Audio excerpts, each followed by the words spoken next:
An Iranian warship returning after participating in the Indian Navy's International Fleet Review and the Milan 2026 exercise, was torpedoed by a US Navy's nuclear submarine off the southern coast of Sri Lanka in international waters.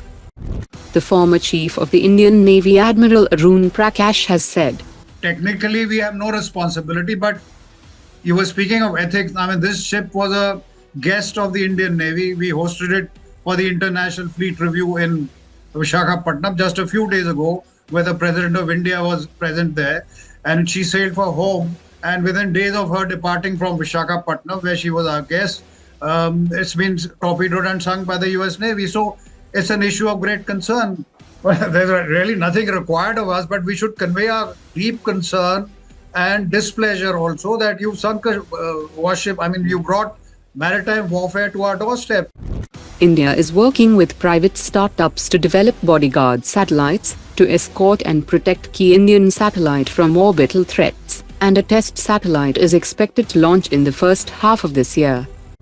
India has briefed the Vietnamese Air Force and the Indonesian Air Force on the capabilities of the 160 km range Astra Mark 1 beyond visual range air-to-air missile that can be integrated with Su-30 variants operated by both countries.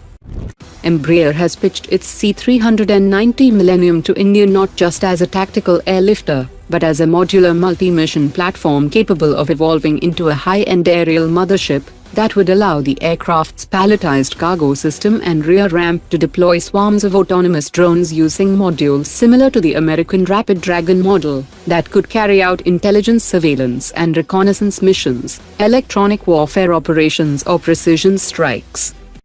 Italy's Leonardo Electronics has offered its X-Gun 30mm automatic cannon as a contender for integration into India's future infantry combat vehicle program. The X-Gun can fire 200 rounds per minute, and incorporates a sniper mode that reduces vibration and firing delay for improved accuracy. Leonardo has offered transfer of technology for local manufacturing, allowing Indian partners to produce and integrate the system domestically. India is moving ahead with the planned procurement of 13 Russian Pantsir S-1 missile and gun systems, with the Ministry of Defense awaiting formal proposals from the Indian Air Force and Indian Army. The Indian Air Force is expected to acquire 10 systems to provide close-in protection for S-400 air defense batteries, while the Army may procure 3 units for deployment along sensitive border regions. The procurement will proceed through a fast-track route due to urgent operational requirements, with initial units potentially imported, and later batches manufactured in India through collaboration with Bharat Dynamics Limited. India has fast-tracked its 1,000 km range Sheshnag 150 developed by Bangalore-based New Space Research Technologies. The drone is designed for coordinated swarm warfare, allowing multiple UAVs to operate as a networked combat cluster, and can conduct surveillance and precision strikes against high-value targets. Its autonomous algorithms will enable it to identify targets, coordinate attacks, and continue missions even if communication with ground control is disrupted.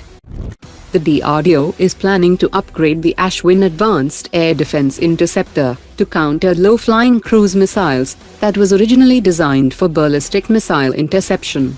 The modified system will feature improved agility, thrust vectoring, and a dual-mode seeker combining radar guidance with an imaging infrared seeker for terminal engagement that will also receive mid-course updates from AWACS platforms and elevated radars. After clearance by the Defense Procurement Board of the Defense Ministry, final approval from the Cabinet Committee on Security is expected to procure 60 Ghatak unmanned combat aerial vehicle. The project will include building 3 prototypes for flight testing, and Larsen & Toubro has been chosen as the development-cum-production partner to drive the project forward, and it has already begun initial airframe fabrication. Bangalore-based Quantum AI Group has unveiled the RLJ-600 next-generation swarm-capable unmanned combat aerial vehicle concept that will be pitched as an active stealth deep strike UCAV platform. The concept features a 22-meter-long airframe with a 14.8-meter wingspan, capable of speeds up to Mach 2.6, with a claimed combat radius of about 4,800 kilometers. It will feature active stealth technology that will adapt in real time to counter radar threats, while maintaining low observability during high-speed maneuvers. Today's top 3 comments.